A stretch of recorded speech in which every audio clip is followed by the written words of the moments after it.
Hello and welcome to this episode of Community Voices Uganda on Civic Space TV. I am Phillip Muliisa.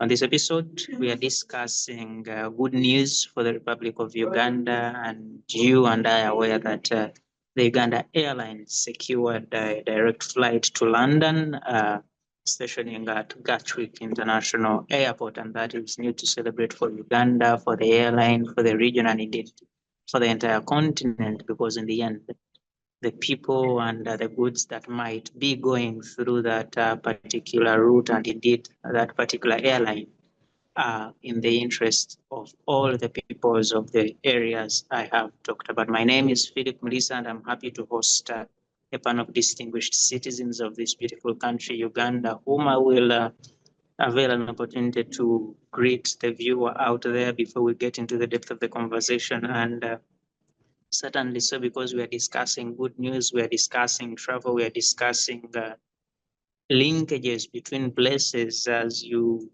say hello to us, I will be glad if you share with us where you are and indeed what we can know about your particular location in terms of probably weather or any significant news or future you might want us to know about your particular location. And I will start with you, Mr. Goodluck Ronald Musinguzi. Greetings, welcome to the conversation, and how is where you are? Thank you very much. I am somewhere in West Nile in a place called Lulu. Lulu is a place that hosts refugees in Obongi district. It's a different part of the world. If you're from Kampala and you're used to fast cars, very many people. Here is it's different. The sun can enter your pockets even. It's really hot. They have a ferry, the good people, but also when you look at the refugees, it keeps reminding you not take for granted some things. The people are coming from the Sudan of North and South Sudan. And so it's a nice day, it's a cool day. Looking forward to returning back to the city.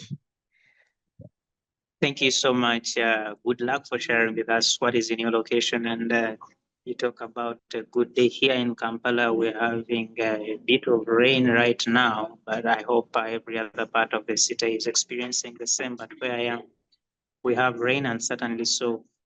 We look forward to what you are doing there and wish you the best of luck in that particular project or activity you're undertaking. Thank you. Next, I have Mr. Ernest Jovan Talwana. He's a lawyer and a political analyst. Talwana, greetings. Welcome to the conversation.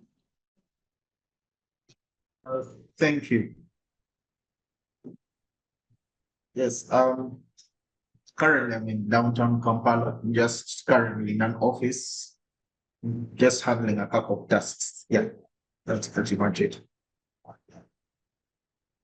Thank you, Ernest. And downtown Kampala is quite a good place to be in. Unlike Goodluck, who is in a place with very few people, I understand where you are. You can easily count 10,000 in less than an hour. Good to have you, and thank you for joining us this morning. And I also have here Murungi Adam. Murungi is an insurer and a marketing expert. Murungi, greetings. Welcome to the conversation. Thank you very much. My name is Murungi Adam Asinani. I'm a Musinguzi by clan, and I'm here in Kampala. I'm close to the Bahai Temple right about now. Yeah, a bit of rain, but settling in for the show. Thank you very much. Thank you, Musinguzi. You're very welcome. Certainly, so I look forward to when you're going to have your video on. I have not interacted so closely with Musinguzi. I hear them so much out there at Float One and many other places, but certainly, so I have one here, and can't wait to hear what that clan is to put to the table today. And lastly, I have Priscilla Amuge. Priscilla is a teacher, and I hope you are in Bukedea. Priscilla, greetings. Welcome to the show. And how is Bukedea?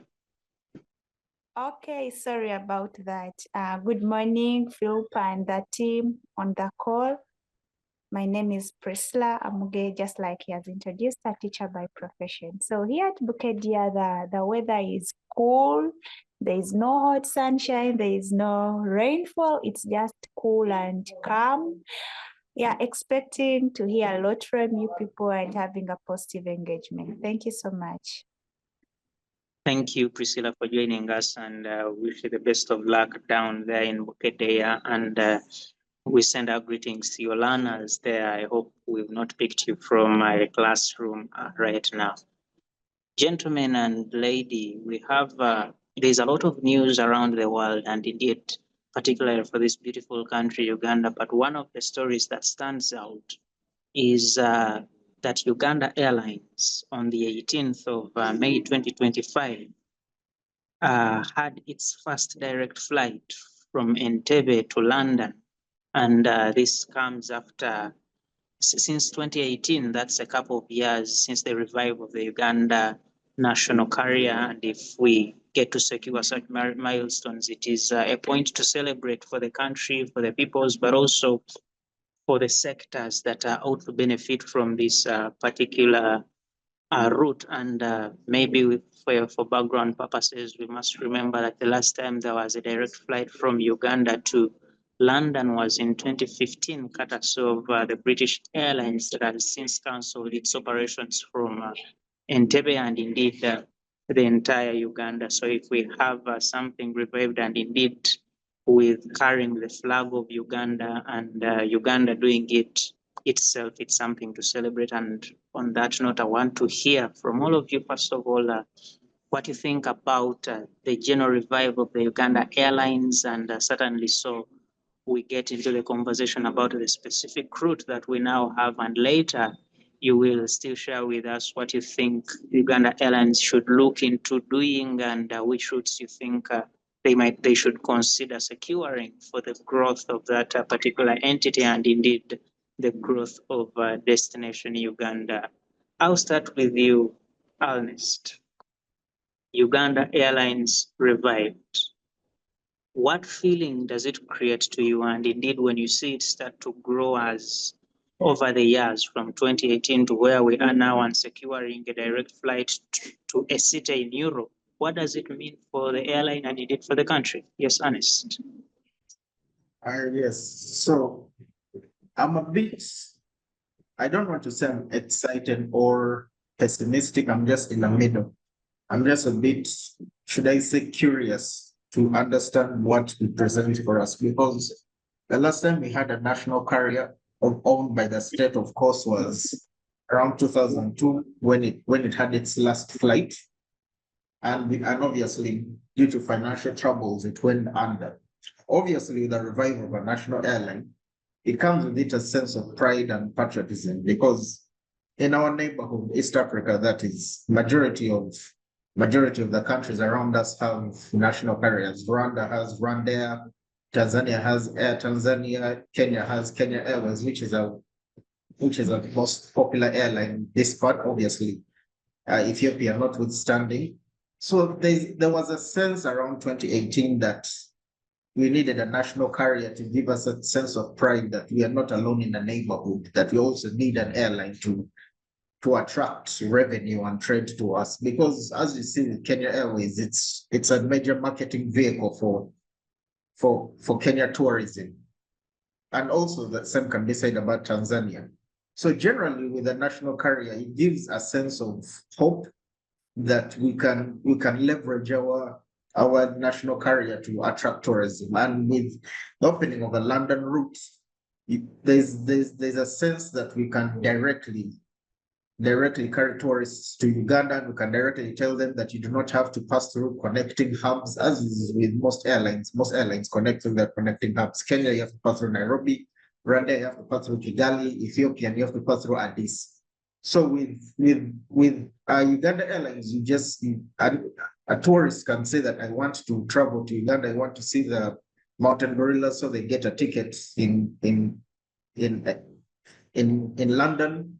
they get onto the plane in Gatwick, and then they arrive in Entebbe, and they're on their way. So it helps to at least reduce those bottlenecks and make it easier.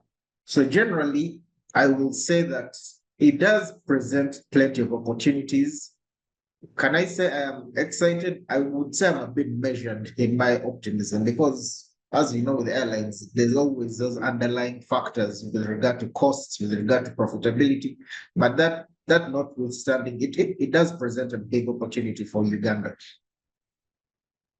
Yes, thank you so much, Ernest, for that. And yeah, I like you say, you're not sure if you're excited or something, but we interrogate later what you mentioned, that there are always underlying factors and challenges that come with a national carrier, and certainly so you have to share a bit in detail of what you actually mean with that kind of statement. And let me hear from you, Goodluck. Look, it's London, it's the United Kingdom, and I want to pick your thoughts on as you tell me your general reaction about the Uganda Airlines and it for it being revived in 2018 and how it has managed to grow over the years, securing many flights to different cities across Africa and Asia, and now us heading into Europe. But why London? Why the UK? Why not any other country at this point in time? Yes, good luck. Thank you very much. Let me take you back a little back in history. In 1988, actually, I don't know whether the exact date is October 23rd. We had a day of mourning in this country. We had 28 Ugandans and one other victims who were flown from Rome to Uganda on the sole remaining Boeing, which was a 707. It was an emotional ceremony attended by those who were attentive and those who were able maybe to watch on TV. We had lost so many because we had issues with one of the planes, which had issues with the poor visibility, tried to land 2 times. On the 3rd attempt, they missed by 0.8 a kilometer, and we lost people, though some survived. And therefore, when you go back in history, that was an airline that had been started by President Idi Amin Dada in 1977. We had moved. Now, with Britain being our colonizer and all that, I think there is that connection. It's like when it is Christmas Day, and me, I'm planning maybe and my family to go back to Kabale district. So somebody can ask why Kabale? There's that connection. Yes, part of the year you have been away in Kampala, across the country, maybe moving. But this time around, you are trying to go back and connect with where you come from. And therefore, our history with the British is just well written for everybody, even the ones who are born now, they are reading it. So that market is first of all, even people should ask, why are we not using Heathrow Airport? I think Heathrow Airport could be, from the last I heard, is that every other so many minutes, 90 planes peak, go up, others are landing. And therefore, somehow, Britain, with the colonization and all those things, I think it's like a connecting hub. Also, when you are going to America, to other parts of Europe, and therefore, it is a very sensitive market that every business person would wish to have on their pocket or on their table, and therefore they tend to. So the other day when I saw us return back to London, it was very emotional. I managed to use that route when I was a student. I can tell you one thing, as a colleague has said, that other regions have airlines. I once used Rwanda Airline from Kigali to Kampala. Okay, don't quote me that I like eating, because I don't. But one of the things that I remember, they gave me like a handful nuts to to take me, and all of a sudden I was here in Uganda. But when you use our airline, the kind of treatment that you get, and to those who, for example, those who are in Kampala, if you like matoke, and you are in this part of the world where I am, and matoke is not the staple food, I can tell you sometimes you get sick because of that type of food, maybe. So to those who will be using, and like my colleague has said, the tour, we are at a critical stage as a country. We have moved from the fangs of war and what, but now it is real business. So if people know that if I come to visit the gorillas and I have to take 3 days to connect to Entebbe, maybe somebody will choose the next destination that is much more easier. And therefore, for me, it's an emotional part, having explained what happened in 1988 in October, which was very bad. But now we go back with laughter, and hopefully that things will work out. Thanks. Thank you so much. Good luck for that. First of all, a bit of history, and I must say the liking of eating is not a bad thing, and it is ideally common to every human being, and indeed almost all creations. But I want to hear from you, Murungi, and since you are in the marketing business, talk to me about the possibility of Uganda Airlines sustaining competition on that route, especially when this is a newcomer in the aviation industry, the history notwithstanding. What is the Uganda Airlines bound to do to make sure it competes favorably on that route, and certainly so sustainably be there for longer and grow and perhaps become the favorite airline for that particular route? Yes, Murungi. Yeah, thank you very much, Philip, and big thanks to my colleagues that have come through. Greatness to the preamble they have given. So apparently, I'll stay a little more positive because we have, yes, not seen a lot. So we will dwell on factors on my end. That would lead to good. So what we basically need to do in order to at least keep the movement of the airline and its works better. In the first place, we need to accept and appreciate the fact that introducing the direct flight to London is a very big achievement when it comes to the global connections. Yeah, so there is offering of a lot of opportunities in terms of trade. Yeah, of course, we would bundle in things like tourism. Yeah, so this is because of the big engagement with the diaspora. Yeah, so to have the airline really hit its greater milestones ahead, there are some things we need to bank on.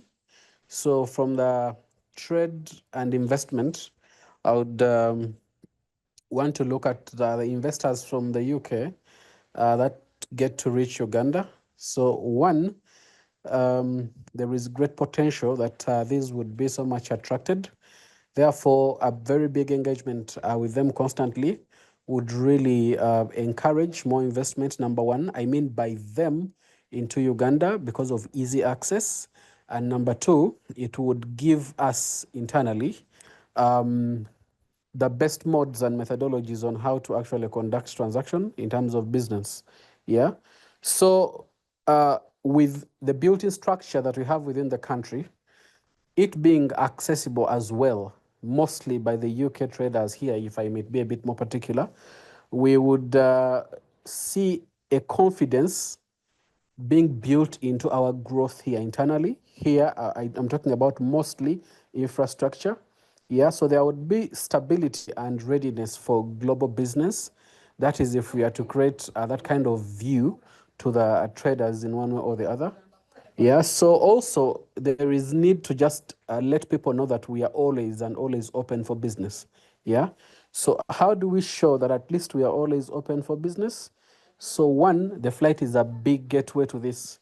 And this is in terms of, I would say, tourism, I would say trade and investment. And in trade and investment here, I would look at exports. So by keeping this tradition, of course, it would make us move in the positive direction mostly. Yeah. So the other thing is that we will accept that we have big entrepreneurs around, people who are into agriculture, people who are into the service industry, to mention but a few. You will agree with me that these have not gotten a better chance to meet with other big ones in terms of benchmarking and in terms of trade itself. So this presents a very easier and bigger opportunity for this meeting of these entrepreneurs, and by exposing them actually to the market, let me say in the United Kingdom, and therefore in other bigger markets, because we know definitely London is one of a very big financial market, a very big market under investment and trade. It would really keep us still running positively in terms of the airline and the country that is under economic growth as well. And if we are growing that way, of course, we would boost the airline itself, not only in terms of trade, but also for the sake of travel. So for the sake of travel, if I'm to come into the industry that I know very well, the insurance, there is marine, there is travel. So the insurance industry having grown at 0.8% as of now. We have seen a lot of travel insurance packages being designed around sub-routes, like around Ethiopia, around the UAE, around Kenya, which is very good, in South Africa. But again, with a direct one, it means that we have to have some premiums grow. Clients are going to easily be able to pay premium, those who are traveling to the UK direct. And we believe this would at least increase on bigger penetration in terms of the insurance penetration in the country. And by this happening, travel itself is boosted, which definitely links into the airline being like being a positive move for it. Yeah. So Thank here you. we look at the travel itself and we look at the insurance on the other side, and so on and so forth. Yes, Philip. Thank you so much, Murungi, for that quite detailed submission about the opportunities, but also the things that ought to be done for the airline to go on sustainably in delivering the service it is supposed to deliver for this country. Now, I want to hear from you, Priscilla. Look, when I was in primary school, my teachers used to talk to me about matters of pride in the country of Uganda, and many things could be mentioned, the physical features. We could sing Lake Victoria and Mountain Renzori.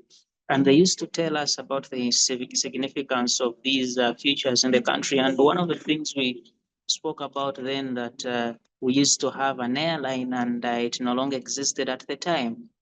I want to hear from you. What are you telling your learners today and going forward about the Uganda Airlines and indeed the significance of having that kind of infrastructure in the country Uganda? Yes, Priscilla. Every citizen or any person that lives in a particular area would really be proud to have or to see that the resources that they have are actually being put into utilization. So we have taught learners, we were also taught the significance of, a country owning or having its own resources, and then seeing that that particular resource actually contributes either economically or socially to the welfare of the people. So it's a good news that as Uganda as a country, we now have our own airline, and that it's trying to play actually a big role in the transport sector. Now, for my learners down there, it would be a pride for them to say that, you know what, our country has again given birth to an airline that bears our national flag. And we know how much important our national flag is to us for the three colors that they represent outside in the country. Even people who are in diaspora, when they see those achievements outside, they are proud to be Ugandans because they feel they have something that they can show to the world that this is from my homeland. This is something that my country has actually come up with, and that pride comes in every time they see it landing, they are happy as Ugandans. They see the hope of going to visit home or the hope of having a safer travel back to their homeland. So then, how then important is this airline to us, the Ugandans, to us who are proud that, we have it right now at hand? So it becomes the joy of a nation when we produce something and then we are able to utilize the thing to bring in development, maybe to bring in peace, harmony, relationships, talk of it. So as a country, it is very good that when we have a safe transport means, for the history is that we are a landlocked country. That means we have maybe little access to then the outside world. But we have commodities that if we have a better means to transport them, then we can make business. We can boost the trade in our own economy. What then does that mean? It means that if this airline is there to stay, of which I want to be positive that it is there to stay unless otherwise, that we shall be able, or we would have encouraged our own traders, our own business, our own companies in Uganda to start exporting outside. We are blessed that we have one of the resources, that is the fertile land. We produce very good cash crops. Talk about the coffee, talk about the flowers, talk about the cotton, the tea, fish. These are high commodities that are highly valued in the outside market. But then you could realize that maybe what has been limiting us from expanding or having to produce that in a large scale is the transport means. So now I believe that with us having our own means of transportation, we are encouraging our Ugandans outside there that, we can carry out trade, we can export, bring foreign exchange to our country, develop our country as Ugandans without necessarily having to rely on, donations, relying on relief, something that outside there we are proud to say it's a product from Uganda. It's a Ugandan origin. That would be the pride that me and other people would spread the news outside. Thank you so much, Phil.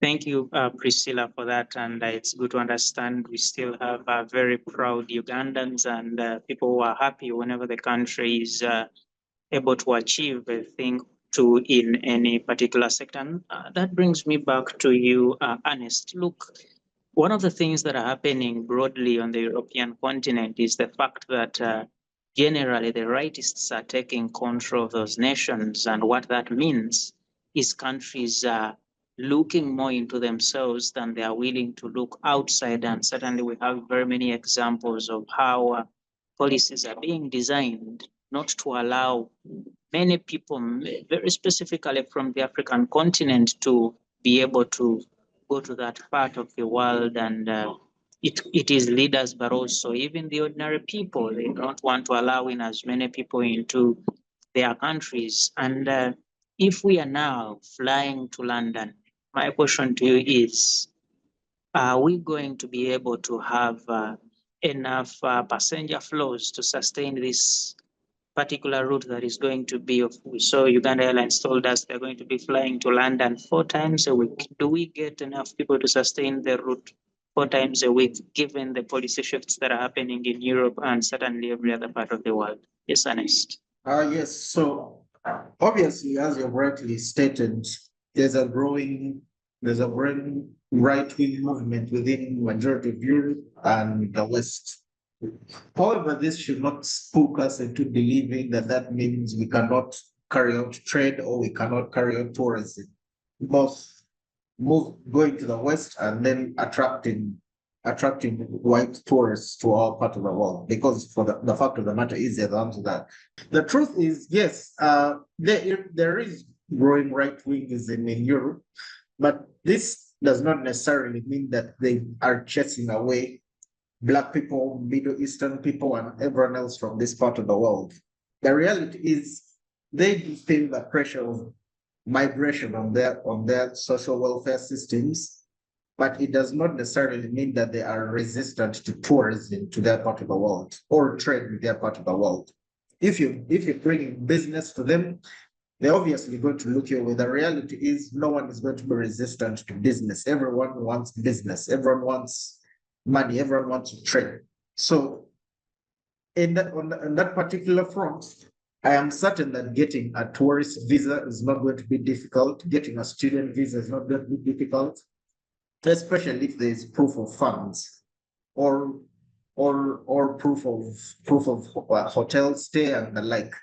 What particularly frightens them is if you do not want to return to your country of origin. And it's a valid concern because at the end of the day, it is their country and we cannot say much about it. Yes, we can argue that they're being racist, but it's their country and we cannot argue too much about that. Is it a viable route? I will say in terms of trade, it is viable in that we can directly say there's a direct link between Entebbe and London. There's no disagreement about that. Correct me if I'm wrong, but you asked whether it's profitable. Yes, as to whether it's profitable, that is debatable because there's publicly available statistics that show that some of the largest carriers in Europe do fail to turn over profit. But what they fail to turn over profits, rather, while they fail to turn over profit, what an airline does is that provides a direct linkage to your country. Let me say like a country like Germany with its airline Lufthansa. When Germany is trying to attract investment from a place like Hong Kong or from a place like Singapore, they will try and put investors on direct flights from those cities to Berlin, to Frankfurt, or to Munich. So what it does is that it creates a direct linkage. It makes it easier for someone traveling from the Far East to come to Germany. And that's what the idea behind Uganda Airlines is. Obviously, you can argue that, yes, it's loss-making and all that, but that's intangible where a country can say that we have a direct connecting flight to our city cannot be dismissed. So without a doubt, yes, we can worry about the changing political tides in the West. But when it comes to trade and investment, all people, regardless of their political divides, can agree on that.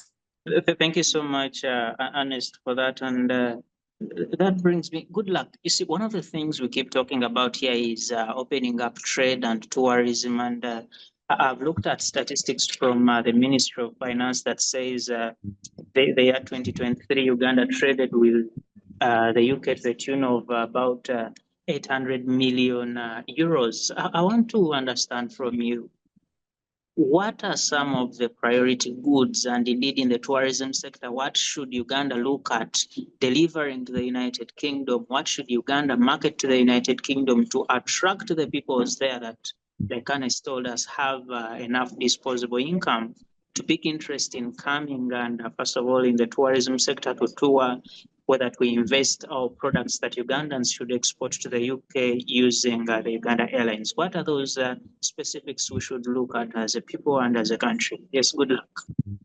Yeah, first of all, I would look at food. If I was in Egypt not long ago, in Egypt they have a direct flight that comes to Entebbe every morning.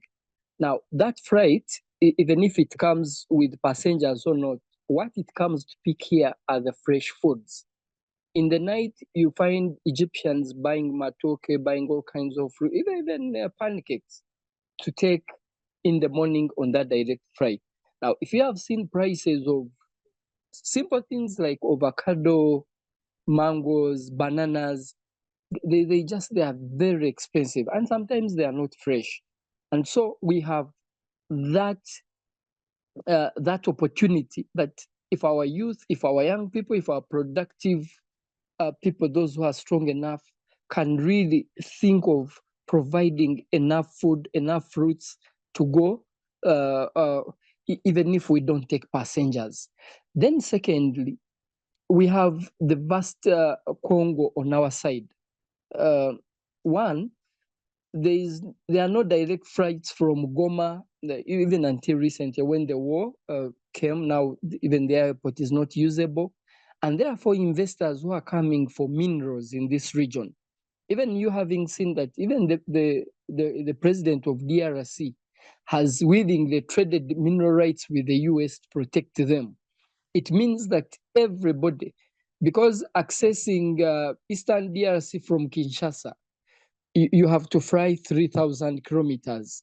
So most of the travelers, people who are looking for minerals, I can tell you, believe me or not, they want to fly in direct to Entebbe or Hoima, and that means also there we have potential. And from even with the oil sector coming, because you know, as we improve on our or invest in the oil sector, there's also oil the other side of Congo. And DRC is trying to say, can Uganda lead the investment of oil in that side? And therefore, there's that big niche, and the other things I think my colleagues have said. Thank you.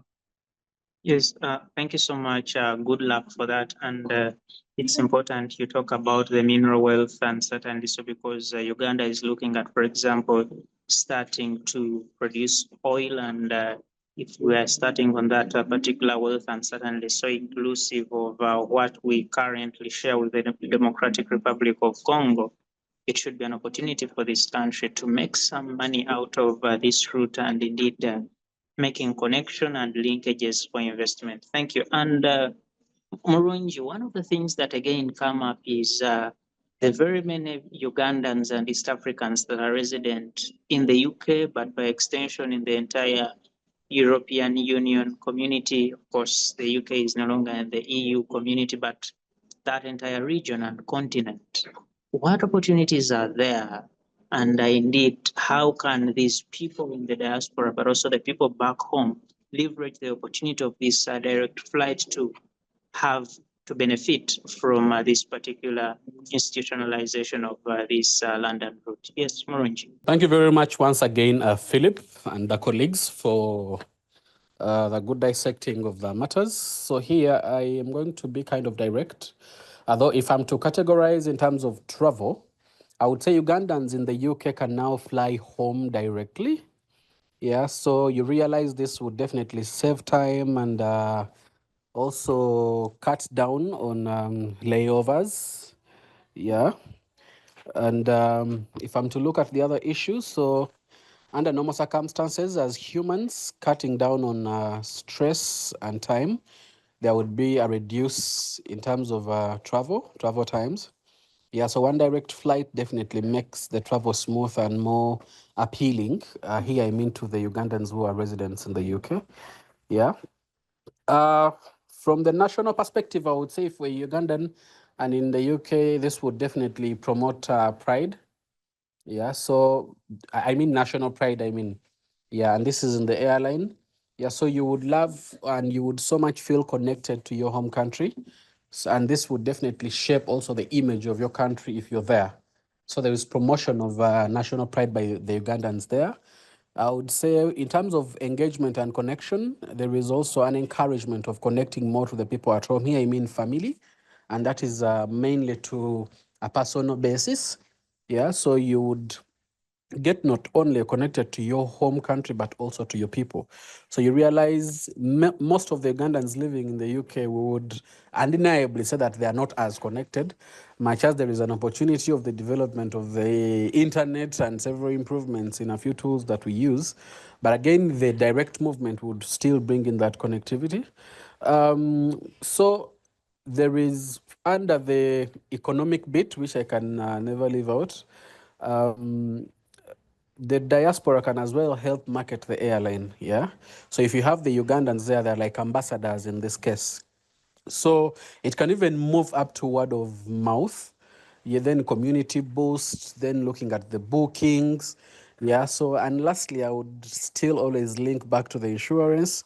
So you're not looking at people who pay premiums abroad, people who pay premiums from here, looking at the duration of their travels, looking at the times they're going to stay in the countries they're in. So when it comes to the UK, it's still going to boost big time the insurance here and the other side and the industry in terms of the insurance space so much.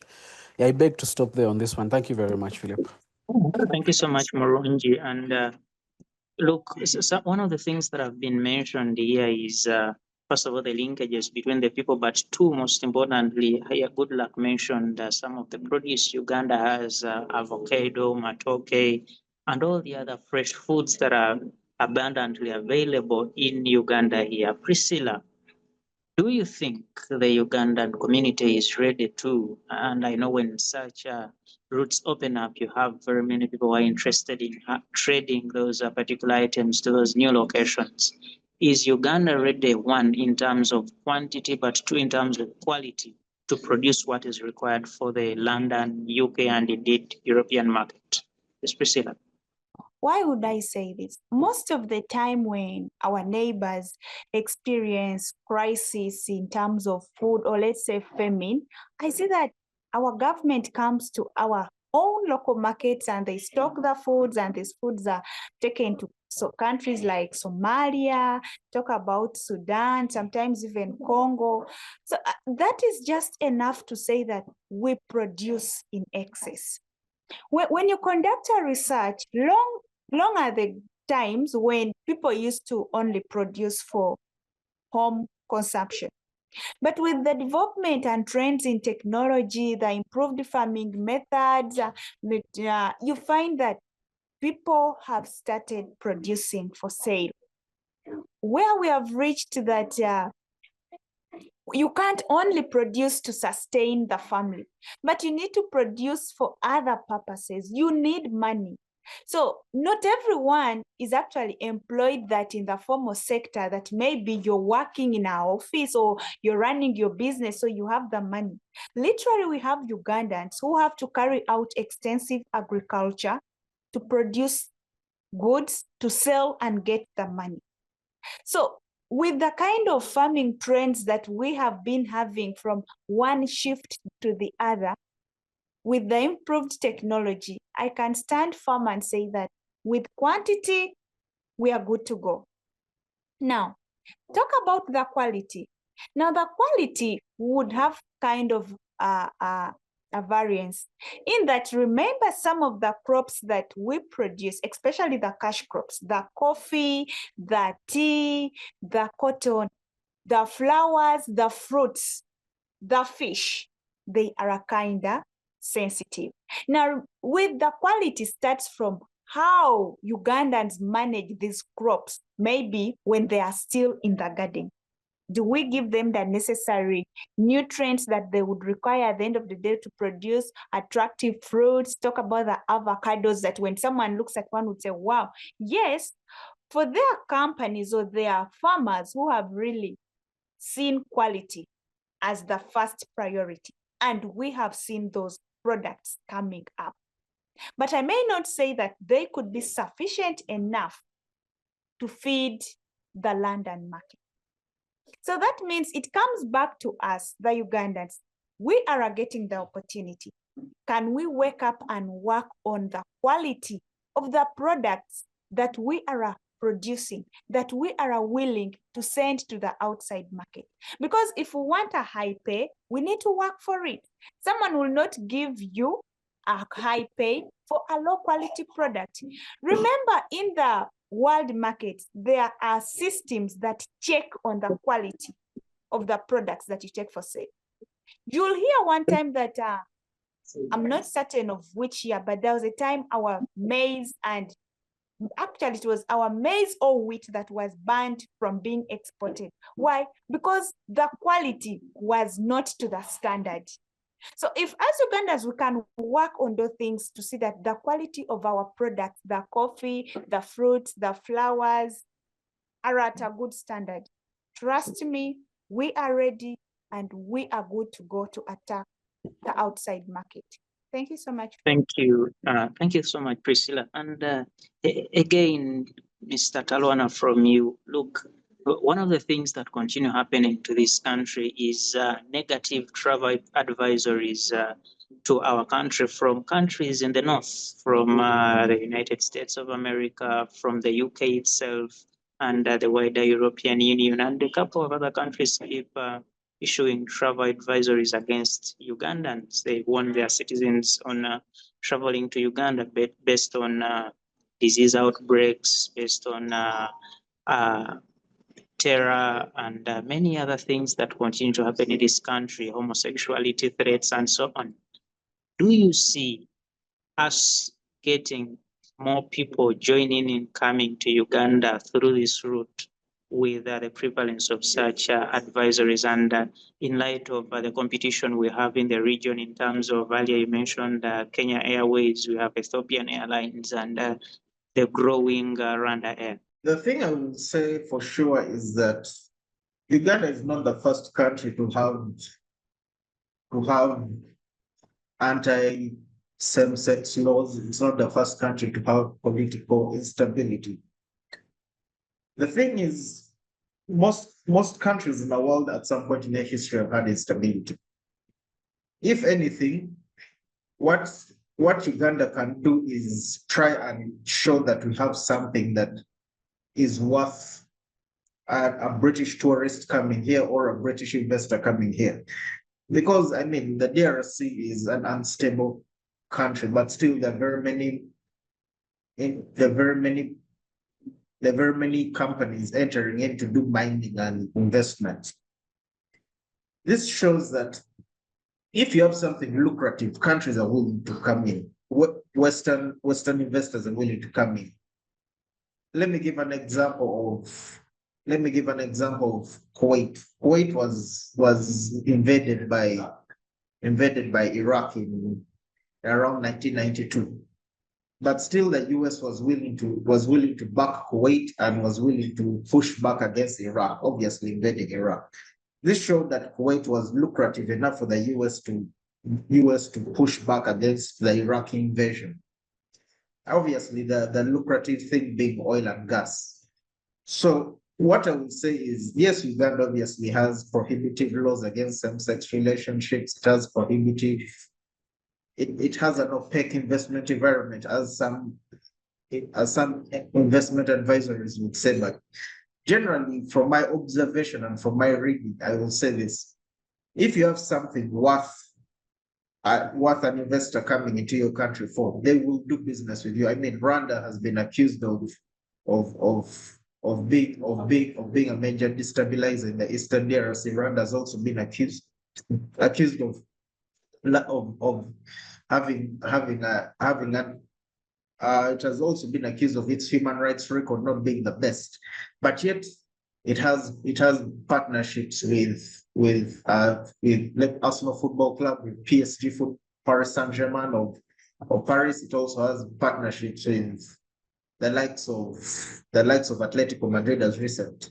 What it shows is that they will say a lot, or rather a lot of advisories will be critical of you, but if you have something, if you're willing to give them money and say that I'm leveraging your exposure, your brand to market my country, and I'm giving you this amount of money, they are willing to talk to you. So let me say a Uganda Airlines, if we are willing to leverage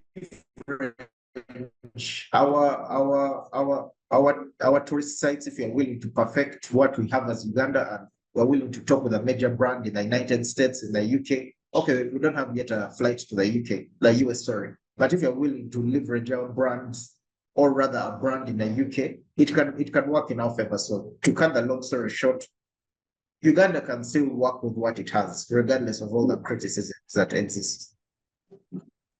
Thank you so much that you mentioned that, and I understand we've since, for example, the coming of President Donald Trump, we've had about 2 or 3 delegations from the White House visiting the president of Uganda here in Kampala, and I think we've also had delegations from the UK and many other European countries coming in here. I think that feeds into the wider scope of what you talk about, the interests of the countries out there vis-a-vis the political and sometimes just excited statements that come out from a few individuals in the running of those particular nations. Thank you so much. And colleagues, I want to inform you that our time is very much fast spent, but I want us to have a final round of us talking about what the future looks like for the Uganda Airlines, but also citing out some of some of the routes you think Uganda Airlines should look into. And if we're in London now,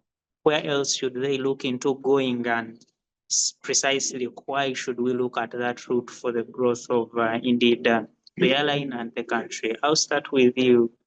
Good luck. Where should Uganda, what does the future look like, and where should the airline look to conquer next after London? Thank you very much. We have in 2027, we have the Africa Cup of Nations. I can tell you that if we sit very well and work on the math and get more planes, we are going to have countries trying to connect to East Africa, and the international players who will be joining their teams, I think will find it easier to, for example, from London, Entebbe to Hoima, something like that. For me, there's an opportunity there. The other opportunity I see is that to the young population, as to those who are young, they really need to find a way of doing something that they can target these markets. As an airline, I think for me, if DRC can stabilize, and there's that market, but finally, I think we need to look inside the market. We need to have Uganda Airlines going to Arua, going to Kidepo, going to Kisoro, going to Kasese, going to Mbarara, going to Jinja, here in Bugisu, Soroti, because when you go to Kenya, you can see that when you have those internal flights, if you are to encourage people to fly, if there is a lady called Ashaba who takes you from Kajansi for 1 hour 30 minutes up for 280,000 shillings. When we start encouraging people to use the internal routes here, I can tell you their appetite for going outside will increase. So for me, Uganda, then the Africa Cup of Nations, how do we connect with the countries which will be bringing in players? It will be something for us to, I think for me, I like the China route. If anybody was to get me a ticket, I want to visit Guangzhou or Beijing. Thank you.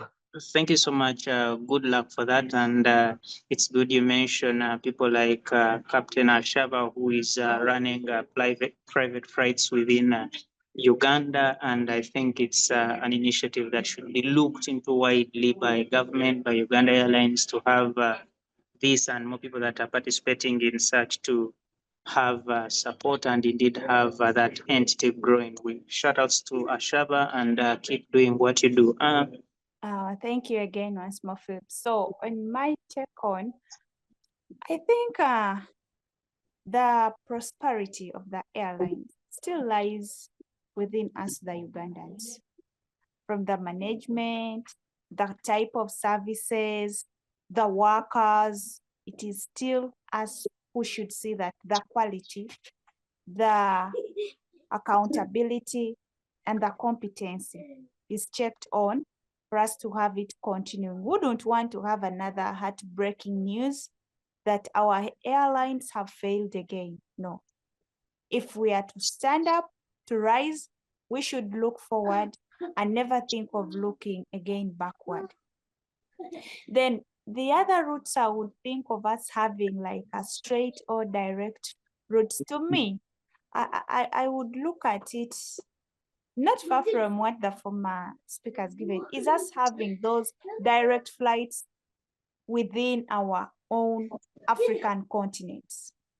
Because you see, however much we say the world has a bigger market, even us as African nation, imagine we are 151, we are 51 countries, or maybe 52 in case there is one that has been created of recent. That is actually a very 51. 54, thank you.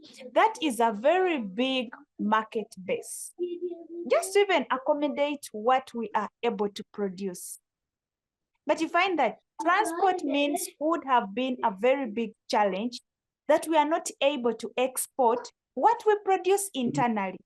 So having direct routes among ourselves as the African community would even work better, because it would not only look at maybe the business, but that kind of Africanicity that we preach outside there. That kind of love and pride of the Black color that makes us look distinct, unique, and above all, brilliant people. Thank you. Thank you, Priscilla, for that. And you are an advocate of more inter-Africa direct flights. And it's important to note that there are already many of them that we have from the region, from West Africa and in Nigeria. We have flights to South Africa and many of these countries. So maybe the airline management should look into growing that into more and more as we move forward. Murungi, what does the future look like, and indeed, which destinations should Uganda look into going forward? Yeah, thank you very much, Philip.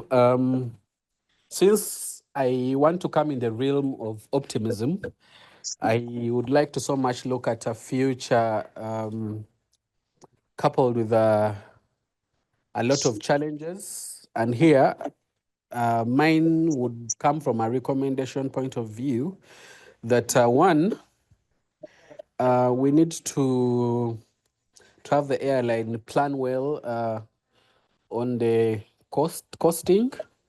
Yeah, so here I would look at the fuel, staffing, land fees. Yeah, so cause such routes definitely mean going an expensive way. So if we need to have a future, yes, we know there will be such challenges. We need to be strongly prepared so that we can maintain a good move, not to be like it was in the early 2000s. And of course, there is need to always fill seats. Yeah, this does not only apply on maybe a one route course, but also on here I can look at the both ways. Yeah, so this would definitely mean that if we maintain filling the seats, we would have the airline staying very profitable. And that is what we need. So in the future, we look at this because we do not expect the population to really keep up there to always travel, mostly when it comes to the people moving from Uganda to the other side. Yeah, then definitely keeping service qualities high is very important. This would definitely have our airline a little more established and fairly compete with the others, and definitely the way we know how others have been really looking like, standing, and also facing the same challenges. We need to make sure that as we keep very good quality service, we will definitely have it profitable and control the future. Then we need to compete fairly well, meaning that we need to have a good value proposition so that we can attract passengers. So we are into the world of competition, and that is how definitely the future looks like for our airline. So as we try to draw the good value proposition in terms of setting our different service compared to others, this is something that is going to make our future continue looking well. Yeah, and maybe I would say we have a good and very bright future when it comes to the marketability, because yes, this is the new airline on board when it comes to this direct route to London. And we have yes residents in London and here. We envisage very good marketability in terms of even word to mouth and also people understanding more about it. So it also shows that we're going to really have a beautiful movement of the people. And maybe the alternative routes that I would look at, I would so much love to look at a very good business markets that we have still used, but by having other subroutes, for example, China, I would look at Japan for the sake of industrialization, to mention but a few. So, but these two would really mean a lot for our trade and investment. But for now, I would still insist that we get prepared for the likely challenges so that we can know how to keep our optimism in one way or the other before we even look at the alternative routes that we can actually have in the coming times. I thank you very much. Have a great one. Thank you, Murungi, for that. And Ernest, lastly from you, what does the future look like? And indeed, any routes you would want to see Uganda Airlines look into, and we start having flights to those locations? Yes, Ernest. Obviously, with airlines, I believe we must take it one step at a time. Many do not like to jump to create a lot of routes they cannot sustain. So obviously, the strategy by Uganda Airlines at the moment, I believe, is wise in that they're prioritizing key areas that directly benefit Uganda's trade. A route I would look at is most likely one in the European Union. Obviously, one of our most significant partners are in the European Union. So obviously, the European Union is a collection of states. So if I was to choose one country there, I would just say maybe one landing in Paris, France, because France is one of the most centrally located European Union member states, and obviously from Paris you have connections to Luxembourg, you have connections to Brussels, you have connections to Frankfurt.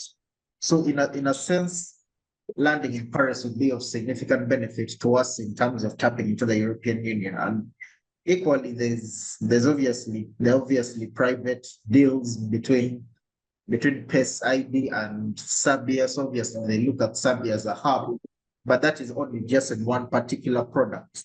So ideally, for the sake of investment in a variety of channels, including construction, agriculture, and obviously attracting capital forms, I would say Paris is a most ideal route, because from Paris you can connect to the wider European Union. Yes, thank you so much, Ernest, for that. And certainly, so it's important. I see destination China tops the list of what people think Uganda Airlines should look into, but also things like improving connectivity within Africa, then Japan, the EU, Paris, Frankfurt, Brussels, and many other that will surely be coming in, and that the people are running Uganda Airlines and that the Civil Aviation Authority should look into. Thank you so much, colleagues, for being here. Thank you, Ernest Jovan Talwana. Ernest is a lawyer and a political analyst. We appreciate your thoughts and time you made for the conversation. Mr. Goodluck Musinguzi, a journalist and specializing in health reporting. Thank you so much for your thoughts and for joining the conversation here today. Mr. Murungi Adam an insurer and a marketer. Thank you so much for your thoughts and for joining us today. And indeed, Priscilla Amuge, a teacher at Bukedea Comprehensive School. Thank you so much for your thoughts and for making time for the conversation. And indeed, to you, our viewers, thank you so much for keeping it Civic Space TV and Community Voices Uganda. Special thanks to the technical team and special thanks to the Center for Constitutional Governance and all our partners that support the work we do here, and continue to say that it is good for us to continue having conversations that contribute or celebrate achievements for our nation in a move to build a better society and indeed a country everyone looks to live in. I am Phillip Muliisa and I wish all of you a good day and may you have freedom.